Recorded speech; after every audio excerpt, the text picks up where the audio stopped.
Let's give it a shot. Say when. Not good. So say action. And action. Action. Hey guys, Butcher Rob here from the local butcher in Winter Park. I'm sorry, start over. You're good. Good. Let's continue it. Hey guys, Okay. Hey guys, Butcher Rob here from the Winter Garden, local butcher on Plant Street. If you haven't checked this place out, it's a place to go. I mean, it's specialty sausages, all kinds of special marinated meats, and we cut everything to order, and we're personal with the people. And you know, you buy this steak, and we're actually wrapping it in brown paper like the good old days. So it's a wonderful place, and it happens to be connected to a brewery called the Crooked Can Brewery, so it makes it even, you know, another reason to go, you know. I want to show you today about boning on a pork butt, okay? A lot of people do this. When you're going to make pulled pork, there's no need to take the bone out because it'll fall apart and the bone will come out clean anyway. But some people want to take the bone out ahead of time and maybe tie it up or make a roast out of it, or they want to make some cutlets out of the heart, which is the center part, which is very meaty.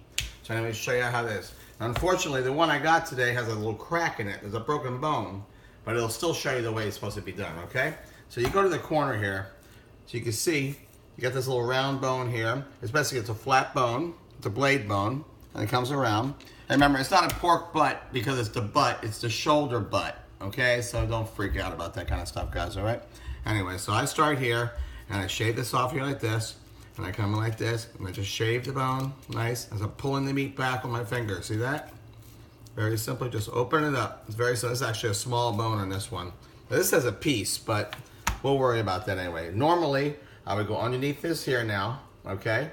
But we're gonna take that little piece off just because it happens to be broken today, okay? So we're gonna take that off, all right? Now, you can see that's nice and clean, okay?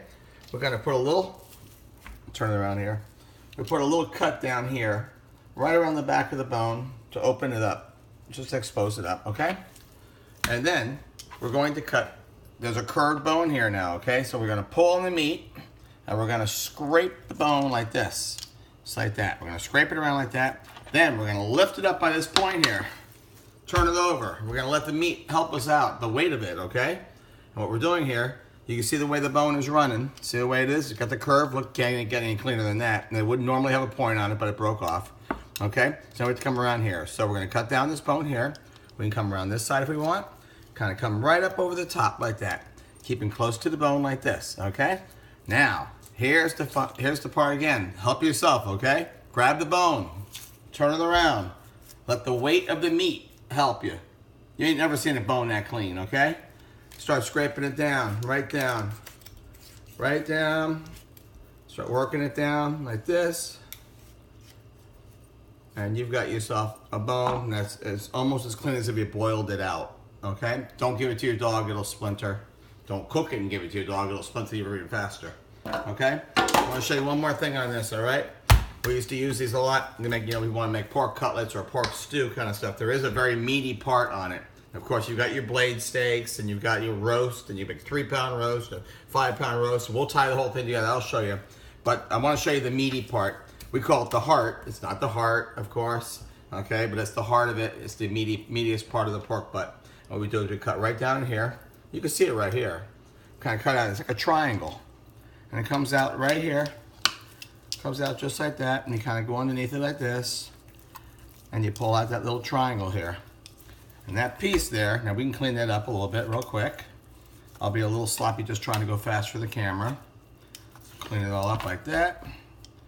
Clean it all up like that. Da-da-da, you got a little more. And fat is flavor anyway, so it doesn't really matter how much you clean it. But you can see that that's a solid piece of meat right there, okay? And if you wanted to, you could take that and you can make yourself some nice thin cutlets, or, you know, Wiener Schnitzel or whatever you like to do, you know what I mean? Pound them out, or make pork stew or whatever, okay?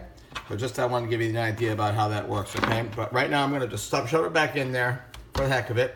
And all these little scraps, you can either shove them in there because it's going to be fall apart pork butt anyway, but you can also just tie it up as a roast. So you can put that piece back in there if you want. And I'll show you a quick tying. Now this is the butcher's knot, so you know, you guys don't have to, I'll show you 2 ways, all right? Because there's the easy way and the hard way. All right, so let's go long first. I'll show you the way I do it, which is the way we always taught. So you're actually taking it like this. You wrap it around 2 fingers underneath with the short one. You're going around twice and through the center, and you pull it tight like that. You lift up, you pull down, and it's a drawstring. Now you have a little piece hanging off. Make your little loop like you would be tying a boat off, and you cut it, okay? Now, if you can't handle that one, a lot of people can't, you just cut your strings normal size like this. You bring them over. You make a butcher's knot like this, which is actually double. So, in other words, once over and twice over. It just gives you a little grip. And you pull it tight like that, and it'll hold. And you make a knot like that. And you can use a scissor or a knife. I'll use a knife, whatever. Cut it off like that. And if you want to go and put a couple more, and I'll go back to my way of tying it because it is the better way, but if you can't do that way, it's fine. You can see that there's an alternative to it. But here we go, guys, like that.